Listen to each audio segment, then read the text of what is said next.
Ito mga kaparkoy ang S24 Ultra at isa to sa mga flagship phones na merong magandang performance. At sa video na to, isasalang natin to sa ating extreme gaming test na kung saan lalaroin natin itong 10 high demanding graphics game na to ng tuloy-tuloy at walang humpay at isi-setup din natin sa pinakasagad na settings na capable sa kanila para makita natin yung overall performance, thermal, battery, and also kung papasa ba to as a gaming phone ngayong 2025. Kaya kung interesado kayo, tara, pag-usapan natin itong S24 Ultra Extreme Gaming Test. So, quick recap lang tayo sa mga specs na kinakailangan nyong malaman pagdating dito sa S24 Ultra. Ginamitan to ng previous flagship and gaming chipset which is a Snapdragon 8 Gen 3. Isa tong maganda and also solid chipset pero titingnan natin yung thermal part kung maganda ba yung nilagay or ginawang cooling system ng Samsung dito sa S24 Ultra. Pagdating naman sa battery capacity nito, nasa 5,000 mAh battery capacity and actually consider as mababa na yan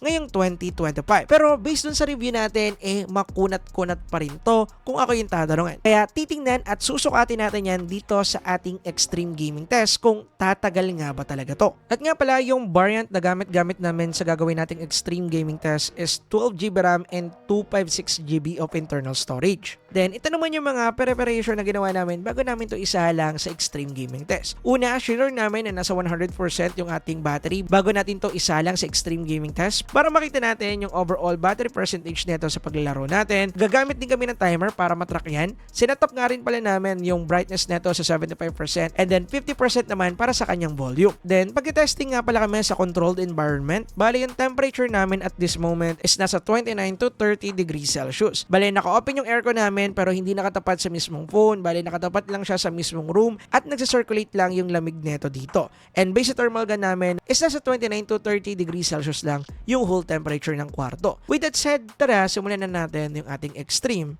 gaming test. And simulan natin sa mga mabibigat na titles which is unahin natin itong ating Genshin Impact. Pagdating dito, sinetap lang natin to sa pinakasagad na settings niya which is highest graphical preset settings and then 60 FPS combo. Pagdating dito, nakakuha tayo ng decent at magandang performance para sa setup na to. Nakakuha kasi tayo dito ng maintaining FPS na 59 to 60 FPS. Although nakakuha pa rin tayo dito ng panakanakang frame drop dahil bumaba to ng 55 FPS pero papitik-pitik lang naman. And actually, ganito talaga yung performance ng Snapdragon 8 Gen 3 but in overall, in terms of Genshin Impact, in maximum settings sa capable sa kanya, kayang-kaya niya naman itong laruin at smooth naman. Actually, hindi nyo nga mapapansin na nagpe-frame drop siya to 55 FPS at kagaya nga nasabi ko, papitik-pitik lang naman yun. So, most likely, hindi nyo siya mapapansin unless meron kayong FPS meter dahil mapapansin nyo yung pagbabago. Pero in a whole game scenario, based on our experience, wala kayong mapapansin. Ganun pa man, after ng 30 minutes in highest graphical preset settings sa paglalaro, nakakuha tayo dito ng 43 to 46 degrees Celsius. And actually, mataas-taas na thermal to kung ako yung tatanungin ninyo. Then pagkatapos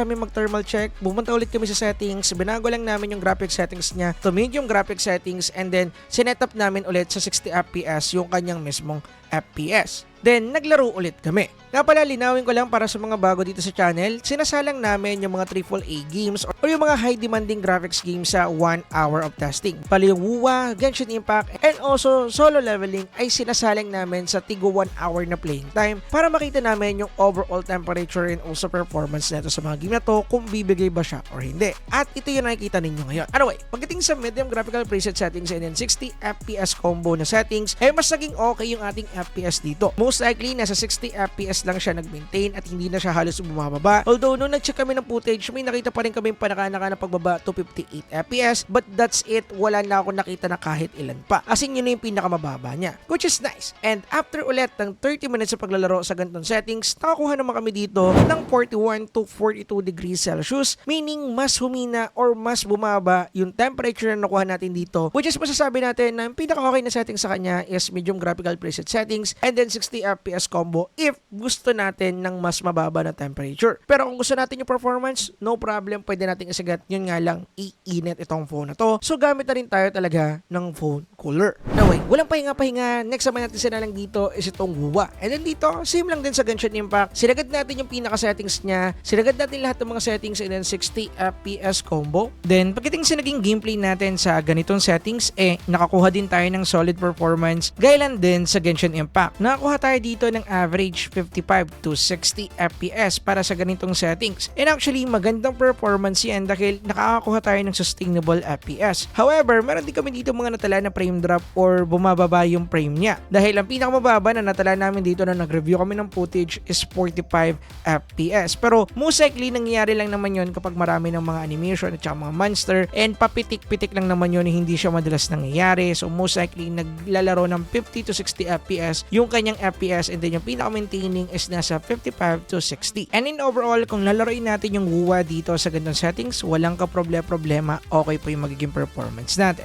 Then, after ng 30 minutes sa paglalaro sa ganitong settings, nakakuha naman tayo dito ng hindi ganun ka-okay na temperature. Pumalo kasi ng 45 to 46 degrees Celsius yung nakakuha natin dito. And yes, mga kapare ko, yung mataas po na temperature yan. Anyway, pagkatapos din namin mag-thermal check, binago namin yung graphic settings neto to medium, pero naka 60 FPS pa din tayo para makita natin yung performance niya sa ganitong settings. And then pagdating dito, mas naging okay yung frame rate natin. Mas nakakuha tayo ng stable frame rate na 55, 57 to 60 FPS. And yes, maintaining at maganda yung nakuha nating FPS dyan, as in okay na okay siya para sa ganitong settings. And kung ako yung tatanungin ninyo, yes, kung S24 Ultra yung gamit ninyo ngayon or mapapabili kayo ng S24 Ultra, sa ganitong settings siya goods pagdating sa WUA. Anyway, after ulit ng 30 minutes sa paglalaro sa ganitong settings, nakakuha tayo dito ng pretty similar na temperature. Naglaro pa rin siya ng 45 to 60 degrees Celsius, meaning hindi bumaba yung kanyang temperature. Pero ang gusto ko lang din i-point out dito, kahit na nakakuha tayo ng mataas sa temperature dito, okay naman yung naging performance natin sa mismong game, mapa medium or high settings man. Hindi siya nag-thermal throttling at nabigay niya naman yung pinaka-needed nating performance pagdating sa mga games na to.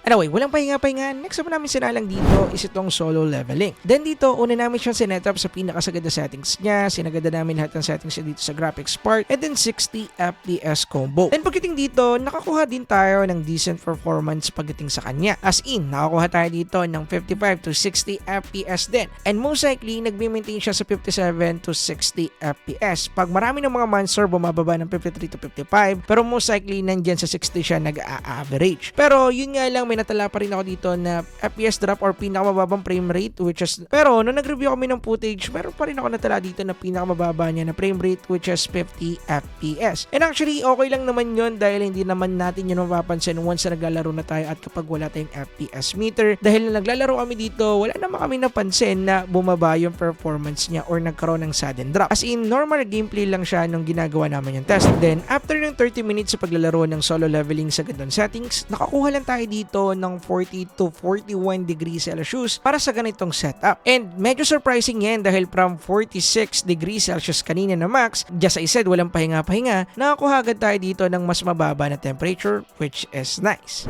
Then, after din agad namin mag-thermal check dito, binago na rin agad namin yung settings niya to medium para makita namin yung performance niya in just a normal settings. Take note na naka-max frame rate pa rin po tayo dito. Then, pagdating sa ganitong settings, the same lang din ng mga naunang game na tinesting natin, naging stable din yung kanyang FPS dito. Pero unlike dun sa naunang dalawa, mas nag-stay siya sa 59 to 60 FPS. And actually, nasa 60 FPS siya in the whole time kapag meron lang talaga mga fight scene or kaya meron mga animation pagdating sa mga super, dun lang siya bumababa ng 55 FPS. Pero most likely, sa whole gameplay natin, nag-maintain siya sa 60 FPS, which is a good result para sa pagtutwik lang ng graphic settings. Ganito yung makukuha nating performance once na priority natin yung FPS kaysa sa graphics. At kitang-kita niya naman. Anyway, after din ng 30 minutes sa paglalaro namin dito, nakakuha lang kami dito ng 39 to 40 degrees Celsius. So, mas bumaba yung temperature niya unlike kanina. Then, walang pahinga-pahinga gan. Next naman namin sinalang dito is itong Crystal of Atlan. Then dito, sinagad lang din ulit namin yung graphics niya. Binerehay lang namin lahat yan. And then, syempre, naka-max FPS ulit tayo dito. Then, pagdating sa naging gameplay natin dito, ay nakakuha tayo ng solid FPS na 60 FPS all the way. As in, yan na yung average and then yan na rin yung maintaining FPS natin. Pagdating naman sa pinakamababang frame na natala ko dito, actually bumaba lang siya ng 58, 57, and 55 FPS and most likely dyan lang siya naglaro then bumabalik din agad sa 60. And just I said, sa mga lagi kong sinasabi sa mga extreme gaming test video natin, normal lang po yun na bumababa siya ng konti. Wag lang yung super lagapak ng frame rate dahil choppy na yung tingnan sa mismong gameplay. Anyway, pagdating dito, wala tayong magiging problema. Then after nung 30 minutes sa paglalaro sa game na to, nakakuha kami dito ng 40 to 44 degrees Celsius sa temperature. And yes, medyo tumaas ulit ito. Now, next naman namin nilaro dito, which is our favorite game dito sa studio, lagi ko naman minimension, itong Car X Street. Then dito, dating gawin, hindi ko na binago yung kanyang graphic settings, default ko na lang, which is 443. Pero in-adjust ko yung kanyang frame rate settings sa no limit. Then, pagdating sa naging performance ng S24 Ultra sa ganitong settings sa Car X Street,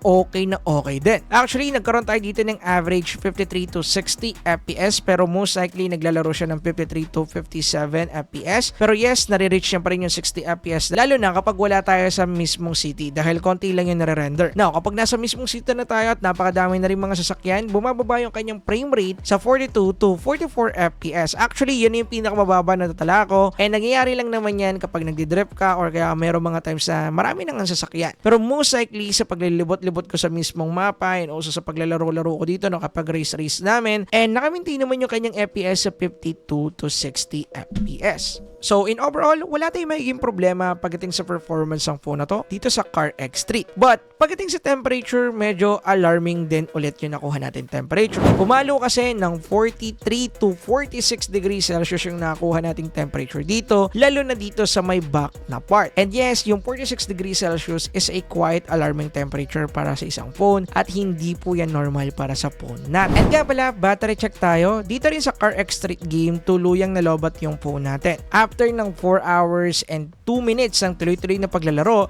tuluyan ng nalobat or na-reach niya na yung pinakahangganan percentage niya para sa pagpapatuloy ng extreme gaming test natin. So dito sa part na to, masasabi ko na okay na rin naman yung performance ng kanyang battery dahil nga 5,000 mAh lang. Pero more on that, doon na lang sa dulo ng video para tuloy-tuloy yung extreme gaming test natin. So dito sa part na to, sinaksak lang namin siya sa mismong charger niya and then tuloy-tuloy na ulit sa paglalaro. Anyway, move on na tayo dyan mga para ko sa mga title games na yan. Ngayon, pag-usapan naman natin yung mga shooting games dahil for sure, yung iba sa inyo, ito yung inaantay. And simulan natin dito sa Blood Strike. Then, pagdating dito, max out settings na lang ulit, extreme FPS, then ultra graphics and ultra resolution. Then, pagdating sa naging gameplay natin dito, napaka-solid din ng naging performance natin. Solid 120 FPS yung nakuha natin na FPS dito, pero nag-maintain yung FPS natin sa 110 to 120. Pero yun nga lang, after ng mga ilang minuto, bumaba yung frame rate natin sa 105 to 110. So most likely dito na nag-maintain yung mismong FPS natin sa 105 to 110. And in terms of gameplay, actually napaka-smooth na naging performance natin dito. And yes, hindi nyo mapapansin din yung 5 or 10 FPS drop na yan dahil kung wala naman kayong FPS meter, hindi nyo yung mapapansin. And actually, sa paglalaro namin dito, dahil that moment, hindi naman namin tinitingnan yung FPS, more on gameplay lang kami nakapokus. Yes, goods na goods yung naging gameplay natin dito sa Blood Strike. Walang kahirap-hirap pagdating sa S24 Ultra. Pagdating naman sa temperature na nakuha natin dito, naglaro to ng 43 to 45 degrees Celsius. And take note nga pala na nakasaksak pa rin to sa charger. And yes, mga kapara ko, tuloy-tuloy po namin siyang nilaro kahit na nakasaksak sa charger. Dahil for the sake of the testing, hindi po kami humihinto once na nalobat na yung device. Charge lang namin and then tuloy-tuloy na ulit. Next naman namin nilaro dito mga kaparakoy is itong Garena Delta Force. Then dito, pinariority namin yung FPS settings. Then sinetup namin siya sa smooth and then 120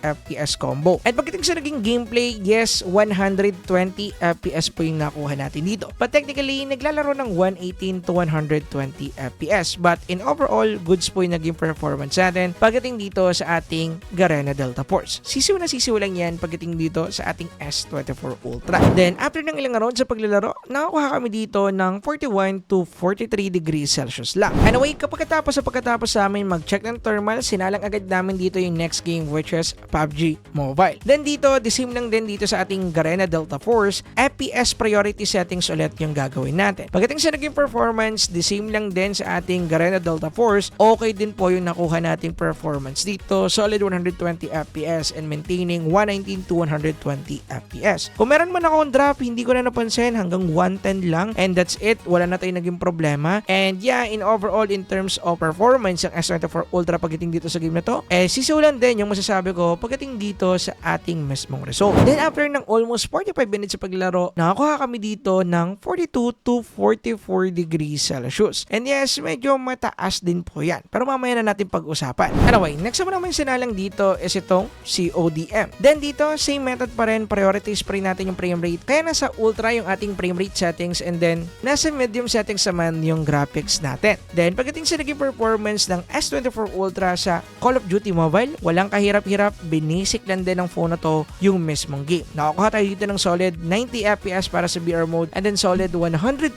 FPS naman pagdating sa ating MP mode. And yes, goods na goods yung naging performance natin dito. Wala tayong pwedeng ipula pagdating sa game na to. Then yung nakuha nating temperature dito after ng ilang rounds ng paglalaro, pumalo ng 40 to 43 degree Celsius. And speaking of walang pahinga-pahinga, next naman natin sinalang dito is yung last game natin, Once Human. Then dito, sinetup natin sa Pinnacle Graphics and then Ultra Extreme Frame Rate yung frame rate natin. Then, pagdating dito, goods din naman yung nakuha nating performance. Naglalaro ng 60 FPS yung nakuha nating FPS dito nung una. However, after ng almost 15 minutes ang paglalaro, bumaba yung frame rate natin sa 43 to 45 degrees Celsius at dito na siya nag-maintain. Pero actually, kung ibababa natin yung graphics quality nito like sa medium or kaya high settings lang, for sure, masusustain natin yung 60 FPS na frame rate na to. Kaya in overall, okay naman yung naging performance niya in terms of Once Human. Kaya pagdating dito, goods pa rin ang Samsung S24 Ultra. Kaso nga lang, ito ring game na to yung isa sa pinakamainit na nagbigay ng temperature sa phone na to dahil pumalo lang naman ng 45 to 47 degrees Celsius yung nakuha nating temperature dito sa S24 Ultra after natin laruin ng almost 40 minutes itong ating Once Human. And that's it mga kaparakoy. Inabot ng 6 hours and 44 minutes yung ating mismong extreme gaming test. And take note, tuloy-tuloy po yan, wala pong pahinga. And yes, goods yung mga nakuha nating result. And kung titingnan nga pala natin sa ating battery result, ito yung ating mga battery usage. Mapapansin natin dyan yung mga top games or yung mga games na nauna pagdating sa battery consumption. And most likely, sila pa rin naman at hindi pa rin nag-iiba kahit dun sa mga phones na na-testing natin before. Now, usapang conclusion tayo at ito yung masasabi ko about sa S24 Ultra. Unahin na natin pag-usapan yung kanyang performance. In terms of performance, hindi nawala yung performance or banges ng S24 Ultra. Snapdragon 8S Gen 3 pa rin naman yung ginamit dito at the end of the day, kaya talagang palaban yung performance nito. However, nakita din natin na meron pa mga settings na hindi pa unlock or hindi pa optimize itong phone na to para doon, kaya hindi natin na ma-maximize yung 120 FPS sa ibang mga game. And most likely, parang bilang lang sa delivery ko yung game na naging ganun sa kanya. And most likely, napansin ko lang yan sa mga game na hindi namin nasama dito sa extreme gaming test. Pagdating naman sa battery part nito, masasabi ko na nasa pretty average or almost above average yung nakuha nating performance dito para sa phone na merong 5,000 mAh battery capacity. Dahil kung i-base natin to sa 5,000 sa 6,000 mAh battery capacity average, masasabi ko na yung performance nito okay na kung ako yung tatanungin. But pagdating sa thermal nito, dito ako hindi okay. Dahil nakita naman natin na nag-average ng 40 plus degrees Celsius yung nakuha nating temperature para sa kanya. And yes mga kaparakoy, hindi po to good in terms of gaming. Dahil talagang iinit at iinit yung phone natin. Pero ganun pa man, nakita naman natin yung binigay netong performance. Hindi siya nag-thermal throttling, sustainable yung performance niya, nakakuha tayo ng magandang game, nakakuha tayo ng magandang FPS, smooth yung gameplay natin sa kahit anong mga game. And actually, reasonable din naman to dahil hindi naman gaming po nitong ating S24 Ultra, more on flagship side siya. Kaya merong mga part or portion nito na nasasacrifice yung kanilang cooling system or yung paglalagay ng mga vapor chamber or kung ano-ano pa. Kaya pagdating dito sa part na to, masasabi ko na hindi talaga pang gaming ang S24 Ultra. Pero if ever nagagamitin ninyo to doon sa mga game na madalas ninyo nilalaro, like for example MLBB lang or kaya magpo-prosin kayo sa CODM or kung ano naman na hindi ganun kabigatan na game, goods pa rin ito dahil nga meron ako mga friend na ito yung ginagamit doon sa mga pro career nila in terms of esports game. Kaya at the end of the day, kung hardcore gamer ka, hindi para sa ito, pero kung mild gamer ka lang and did mo ng magandang capability nito like camera at kung ano-ano pa, go for this phone, marirecommend ko to sa inyo.